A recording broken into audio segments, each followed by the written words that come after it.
शहरवासी होने के नाते, उदयपुर शहर का वोटर होने के नाते, उदयपुर शहर का रहने वाला होने के नाते व्यक्तिगत तौर पे मेरी भी मांग है कि यहाँ पर हाईकोर्ट की बेंच होनी चाहिए। ये बात तो बहुत पुरानी, 2 साल हो गए, लेकिन फिर भी अब मेरी कुछ एक नॉन नेगोशिएबल चीज़ें होती है। मेरा धर्म, मेरी संस्कृति, मेरे विचारों पे अगर आप कुठाराघात करोगे तो उस पर किसी भी तरह का कोई नेगोशिएशन नहीं होगा।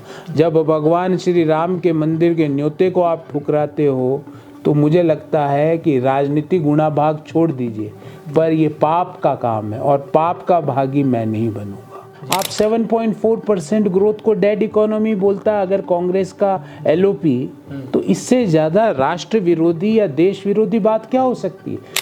नहीं, मेरा मानना है कि ऐसे नेताओं से कभी हेलो बर्थडे और मैं काहे को मिलूँ यार? वेणुगोपाल जी का जन्मदिन, मैं तो भगवान श्री कृष्ण के जन्मदिन को याद रखता हूँ। मैं वेणुगोपाल जी का और फलाने जी का, मैं तो भगवान श्री राम के जन्मदिन का ध्यान रखता हूँ। तो आपने कहा मेरे को निमंत्रण नहीं मिला। मेरे को उस समय प्राण प्रतिष्ठा का निमंत्रण, और जिन लोगों को मिला उन्होंने पाप किया नहीं जाके।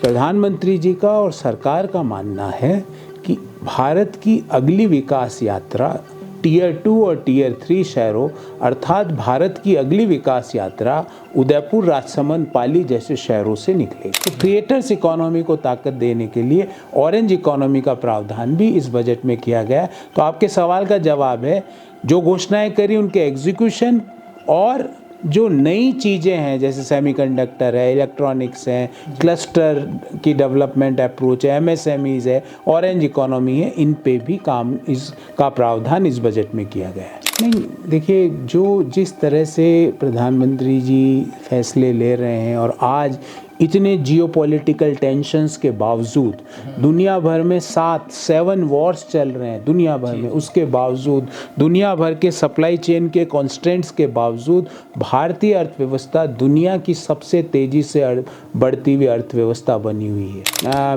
एक एयरलाइन कंपनी ने उदयपुर से पूना की डायरेक्ट फ़्लाइट अनाउंस कर दी और फिर वो चली नहीं, तो वो इश्यू मैंने ऑनरेबल सिविल एविएशन मिनिस्टर के समक्ष उठाया। उस एयरलाइन के एमडी को भी मैंने इस बारे में बात की, उसको पत्र भी लिखा, और मुझे उम्मीद है कि क्योंकि बहुत सा एक स्टूडेंट वर्ग उदयपुर से पूना के बीच ट्रैवल करता है तो उनको इस चीज़ का फ़ायदा मिले। मैं भी यहाँ अधिवक्ताओं से मिलता जुलता हूँ, चुनाव के दौरान भी मेरा उनसे बहुत घनिष्ठता का संबंध था, आज भी है जी। तो उनका इश्यू हर महीने की 7 तारीख को बरसों बरस से सारे अधिवक्ता आज भी उस प्रयोजन के लिए इकट्ठा होते हैं, अपनी आवाज़ उठाते हैं। भारत के प्रधानमंत्री को आर्थिक मामलों में सलाह देने के लिए एक काउंसिल होती है जिसका नाम होता है आर्थिक सलाहकार काउंसलिंग, यानी आर्थिक सलाहकार परिषद, और उसी के एक मेंबर हैं जो आप अच्छी तरह से भलीभांति वाकिफ़ हैं, उदयपुर से चुनाव लड़ चुके हैं विधानसभा में, और उनका नाम है प्रोफेसर गौरव वल्लभ। नमस्कार। अब गौरव वल्लभ से आज बात करेंगे। उदयपुर बहुत दिन बाद मिले हैं और उदयपुर न्यूज़ चैनल पर भी हम बहुत दिन बाद आए हैं। सर, सबसे पहले जो आपकी प्रधानमंत्री की जो ईएससी में जो भूमिका होती है, इस पे कुछ बताइए।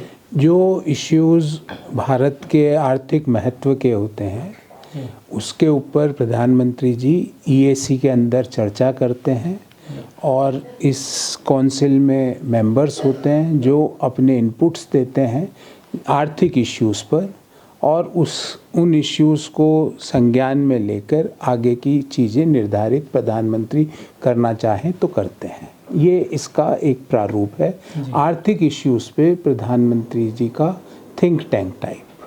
जी, अभी हाल ही में भारत सरकार ने बजट जारी किया है, इसके लिए जो एक काउंसिल होती है उसमें आपकी क्या भूमिकाएं रहती है?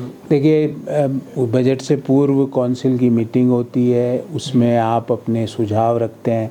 माननीय प्रधानमंत्री जी सारे सुझावों को बड़े ध्यानपूर्वक सुनते हैं और उसके अनुसार नीति निर्धारण के फैसले अगर प्रधानमंत्री जी लेना चाहें तो लेते हैं।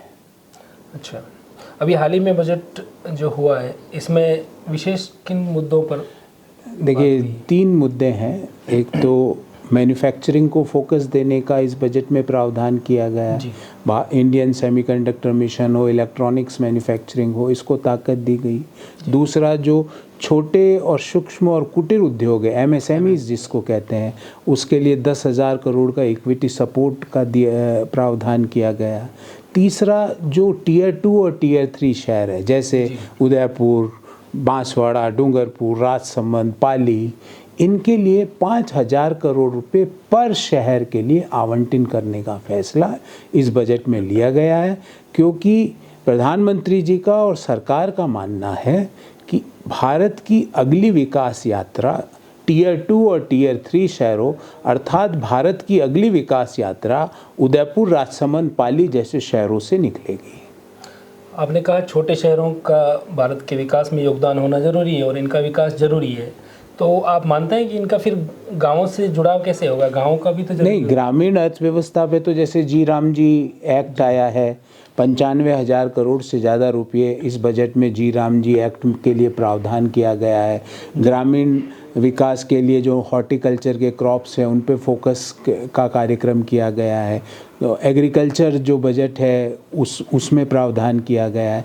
तो ग्रामीण विकास में तो है ही फोकस, पर पहले शहरों में फोकस सिर्फ मेट्रो शहरों में होता था, पर पहली बार किसी बजट ने फोकस्ड तरीके से टियर 2 और टियर 3 के शहरों पे काम करने का मन बनाया है।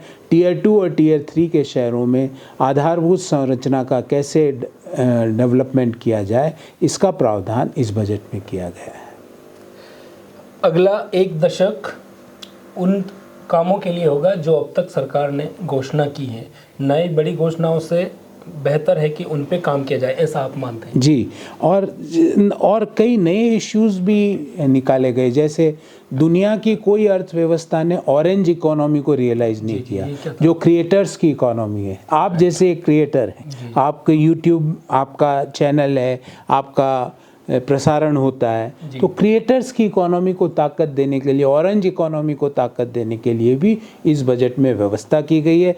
आपने देखा होगा कि कई जेन जी बच्चे हैं जो बहुत अच्छा कर रहे हैं इन सारे चीज़ों में, ज्ञान भी देते हैं, फैशन की भी जानकारी, कुकरी शोज़ भी बहुत पॉपुलर हो रहे हैं, खेलों के बारे में भी पूरा ज्ञान दिया जाता है। तो क्रिएटर्स इकोनॉमी को ताकत देने के लिए ऑरेंज इकोनॉमी का प्रावधान भी इस बजट में किया गया। तो आपके सवाल का जवाब है, जो घोषणाएं करी उनके एग्जीक्यूशन और जो नई चीज़ें हैं जैसे सेमीकंडक्टर है, इलेक्ट्रॉनिक्स हैं, क्लस्टर की डेवलपमेंट अप्रोच है, MSMEs है, ऑरेंज इकोनॉमी है, इन पे भी काम इसका प्रावधान इस बजट में किया गया है। मोदी सरकार में आपने एक चीज़ की बहुत प्रशंसा की है, वो इलेक्ट्रॉनिक्स डिपार्टमेंट। इस विभाग में बहुत बड़ी सफलता आपके अनुसार है? बिल्कुल, क्या है बताइए। देखिए, पिछले 11 साल में हमारा इलेक्ट्रॉनिक्स का जो एक्सपोर्ट है वो 11 गुना बढ़ा है। 4.25 लाख करोड़ रुपए का इलेक्ट्रॉनिक्स का एक्सपोर्ट भारत से आज की तारीख में हो रहा है। जो इलेक्ट्रॉनिक्स की मैन्युफैक्चरिंग है वो 6 गुना बढ़ी है। 6 टाइम्स इलेक्ट्रॉनिक्स की मैन्युफैक्चरिंग पिछले 11 साल में बढ़ी है। तो ये एक जो मेक इन इंडिया और PLI स्कीम है उसकी ताकत को दर्शाता है। जी, कई फ्यूचर में आपके प्रोजेक्ट्स हो सकते हैं, आपके दिमाग में भी होंगे, आपकी टीम के दिमाग में भी होंगे। एक आर्थिक सलाहकार परिषद का सदस्य होने के नाते ऐसा कोई रिफॉर्म जिसे आप चाहो कि अगर ये मेरे हाथ में हो तो मैं करना चाहूँगा? नहीं, देखिए, जिस तरह से प्रधानमंत्री जी फैसले ले रहे हैं और आज इतने जियोपॉलिटिकल टेंशन्स के बावजूद दुनिया भर में 7 वॉर्स चल रहे हैं दुनिया भर में, उसके बावजूद दुनिया भर के सप्लाई चेन के कॉन्स्टेंट्स के बावजूद भारतीय अर्थव्यवस्था दुनिया की सबसे तेज़ी से बढ़ती हुई अर्थव्यवस्था बनी हुई है। मौजूदा वित्तीय वर्ष में भारत की GDP ग्रोथ रेट 7.4% है, फिस्कल डेफिसिट 4.4% ऑफ GDP है। तो दुनिया में एक ही ऐसी अर्थव्यवस्था है जो इस रफ्तार से ग्रो कर रही है, जिसका नाम भारत की अर्थव्यवस्था है। पिछले साल के मुकाबले 1%, 6.5 से 7.4, 0.9%, अप्रत्याशित और बहुत ताकतवर वृद्धि है। जी जी, आपने कहीं जिक्र किया कि बच्चों का या आज की युवा पीढ़ी का जो एक टाइम खराब हो रहा है वो स्क्रीन टाइम बढ़ने से हो रहा है। बिल्कुल बिल्कुल। इस पे क्या कुछ विस्तार से? देखिए, आर्थिक सर्वे ने इस बात को माना है कि भारत के प्रोडक्टिव आवर्स में जिस तरह से बच्चे स्क्रीन टाइम ज़्यादा दे रहे हैं, क्योंकि हम स्क्रीन टाइम के खिलाफ नहीं हैं, पर ज़्यादा स्क्रीन टाइम पर फोकस करने से आप में एंजाइटी जैसी समस्या, कंसंट्रेशन में कमी की समस्या, आपको चिड़चिड़ापन, इरिटेशन की समस्या होती है, जिससे देश के प्रोडक्टिव आवर्स लूज़ होते हैं। तो इस बात का उल्लेख आर्थिक सर्वे में भी किया गया है कि भारत में जीडीपी को अलावा भी कुछ चैलेंजेज है, जैसे ट्रैफिक जाम की समस्या, जैसे अत्यधिक स्क्रीन टाइम की समस्या, ये बड़ी समस्याएं हैं। इस पे मैंने कुछ समाचार पत्रों में लेख भी लिखे हैं और आर्थिक सर्वे ने इस बात की ओर हमारा ध्यान आकर्षित किया। एक शब्द आपने ट्रैफिक जाम का लिया, आपने बताया कि इसमें लगभग 19,600 रुपये समथिंग एक व्यक्ति का प्रति वर्ष, और वो डिपेंड करता है कि कौन सा शहर है। जैसे सबसे ज़्यादा बेंगलुरु इस समस्या से पीड़ित है। और ट्रैफिक जाम के अलावा एक और समस्या है कि पार्किंग स्पेस नहीं है, लोग सड़कों पे गाड़ियां पार्क कर देते हैं। इस समस्या पे भी आर्थिक सर्वे ने अपना ध्यान आकर्षण किया, और बेंगलुरु जैसे शहर जहां पे इस तरह की समस्या से करोड़ों मैन आवर्स इस तरह की समस्या से खराब हो जाते हैं, जो देश की आर्थिक प्रगति में बाधक सिद्ध होते हैं। टूरिज्म भी डिस्टर्ब होता है बिल्कुल, और आर्थिक प्रगति आपकी खराब हो जाती है ना इससे। अभी अपन कुछ और बात करेंगे। एक बात तो ये करनी थी कि लगभग साल भर पहले आप उदयपुर वालों से सबसे पब्लिकली रूबरू हुए थे, उसके बाद एक लंबा गैप है। हालांकि पत्रिकाओं में हम पढ़ते रहते हैं आपके विचार, लेकिन क्योंकि आप उदयपुर का एक चुनाव लड़के गए, बड़ा सा एक वर्ग ने आपको सपोर्ट किया था, और अब वो उम्मीद करता है कि गौरव वल्लभ अगर प्रधानमंत्री जी के साथ बैठते हैं, उनकी काउंसिल में हैं, अगर मेंबर हैं, तो उदयपुर भी एक कोई उम्मीद रखता है। देखिए, थोड़ा सा मैं आपको करेक्ट कर दूं, मैं हर महीने एक दफ़ा उदयपुर ज़रूर आता हूं। कोई कार्य, जैसे पिछले महीने में कोई एजुकेशनल यूनिवर्सिटी है उसके प्रोग्राम में आया था, उससे पिछले महीने इकोनॉमिक टाइम्स ने एक प्रोग्राम यहाँ पर करा था, उसमें आया था। तो महीने में मेरा एक टूर तो एक चक्कर लगता है, और जब भी आता हूँ जो भी लोग हैं, जो चिंतक हैं, जो थॉट लीडर्स हैं शहर के, उनसे अपनी बात रखता हूँ, उनसे सुनता भी हूँ, और कई इश्यूज़ को जहाँ तक मेरा बस चलता है उन लोग इश्यूज़ को उठाता भी हूँ। जैसे अभी एक इशू था कि एक एयरलाइन कंपनी ने उदयपुर से पूना की डायरेक्ट फ़्लाइट अनाउंस कर दी और फिर वो चली नहीं, तो वो इश्यू मैंने ऑनरेबल सिविल एविएशन मिनिस्टर के समक्ष उठाया। उस एयरलाइन के एमडी को भी मैंने इस बारे में बात की, उसको पत्र भी लिखा, और मुझे उम्मीद है कि क्योंकि बहुत सा एक स्टूडेंट वर्ग उदयपुर से पूना के बीच ट्रैवल करता है, तो उनको इस चीज़ का फ़ायदा मिले।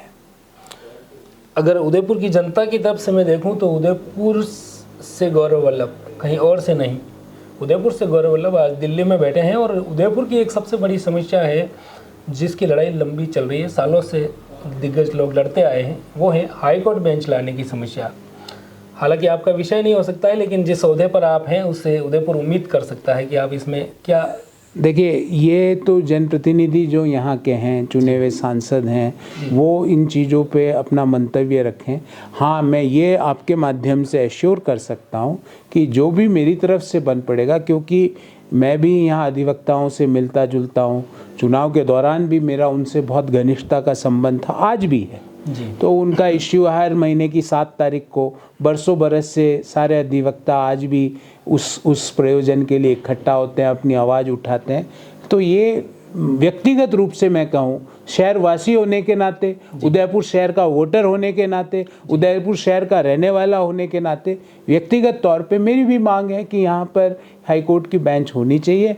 हाँ, अब मैं आपके माध्यम से, आपके चैनल के माध्यम से सभी जनप्रतिनिधियों से आग्रह करूँगा कि आपको जहाँ पर भी मेरी उपयुक्तता लगे इस प्रयोजन में, आप मुझे बताइए, मैं इस चीज़ को आगे ज़रूर लेके जाऊँगा।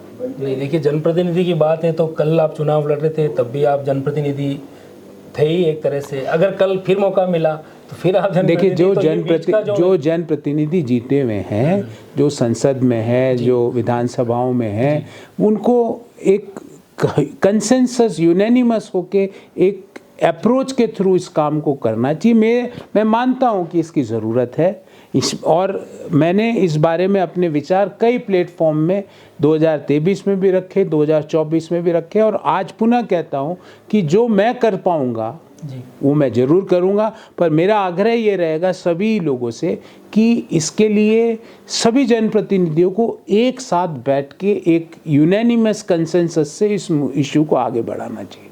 जी, ये तो बातें होगी डेवलपमेंट की और इकोनॉमी की। हम कुछ हट के तो एक ज़्यादा टाइम नहीं लगे। वो बात जो आपने दिल्ली में बता दी है, लेकिन अब उदयपुर वाले चाहते हैं कि उदयपुर में बैठ के उनके घर में आप बताइए कांग्रेस क्यों छोड़ी। ये बात तो बहुत पुरानी, 2 साल हो गए, लेकिन फिर भी अब मेरी कुछ एक नॉन नेगोशिएबल चीज़ें होती है। मेरा धर्म, मेरी संस्कृति, मेरे विचारों पे अगर आप कुठाराघात करोगे तो उस पे किसी भी तरह का कोई नेगोशिएशन नहीं होगा।